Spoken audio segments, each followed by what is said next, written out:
কথা না লাগিয়ে গাছ লাগান, তাহলে একটু শান্তিতে থাকতে পারবেন।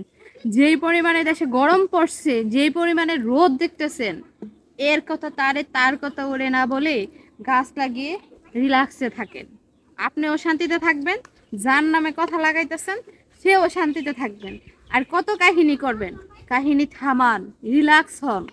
মানুষ তো একটা সিজনের পর সিজন একটা মানুষ একটা যে কোনো কিছুই চেঞ্জ করে। আপনারা কেন চেঞ্জ করতেছেন না? দেখেন না, গরমের পরে শীত, শীতের পরে গরম। কথা লাগানো বন্ধ করেন, বাসা সারাদিন কাজ করেন, শাশুড়িকে, ননদকে, শ্বশুরকে, দেবরকে শান্তি দিন, স্বামীকে রিল্যাক্স করুন।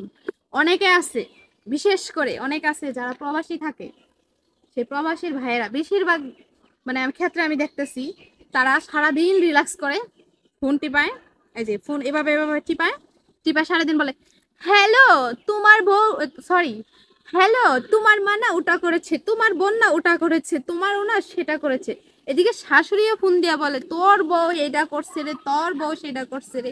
কথা না লাগে, কথা বলা বন্ধ করুন, এইসব বন্ধ করুন। যে আছে প্রবাসে তারও রিল্যাক্স দেন, আপনারা রিল্যাক্সে থাকেন। এত কথা কিসের? এত কথা কেন কিসের? মুখটা বন্ধ করা যায় না? মুখটা বন্ধ করে রাখেন। বেশি কথা বললে তো বলবেন যে ছেলেটা খালি পক পক পক পক করে। পক পক না, উচিত কথা কইতাছে। যাগো গায়ে ধরে তারাই বলে যে বেশি পক পক করতেছে, আর যাদের ভালো লাগে তারা ঠিকই শুনে। আমার কথাগুলো বাস্তব জীবনে মিলায় দেখেন, ঘটনা সত্যি কিনা। সত্যি হইলে বললেন যে হ্যাঁ আপু সত্যি, আর মিথ্যা হইলে বললেন যে হ্যাঁ আপু আপনি যেটা বলছেন মিথ্যা কথা বলছেন। কেন কথা লাগাতে হবে কেন? আমরা বাসায় থাকি না? আমাদের কি পরিবার নাই? আমরা তো কথা লাগাই না। আপনার কথা লাগাতে হবে কেন? কেন লাগাতে হবে আপনার কথা? আপনিও শান্তিতে থাকেন, পরিবারকে শান্তি দেন, স্বামীকেও শান্তি দেন। বন্ধ করো।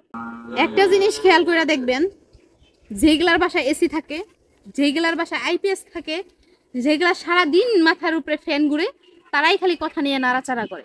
তাদের তো আর কোনো কাজ নাই। গ্যাসে অন করতেছে, রান্না করতেছে, খাইতেছে। তাদের কি কাজ আর?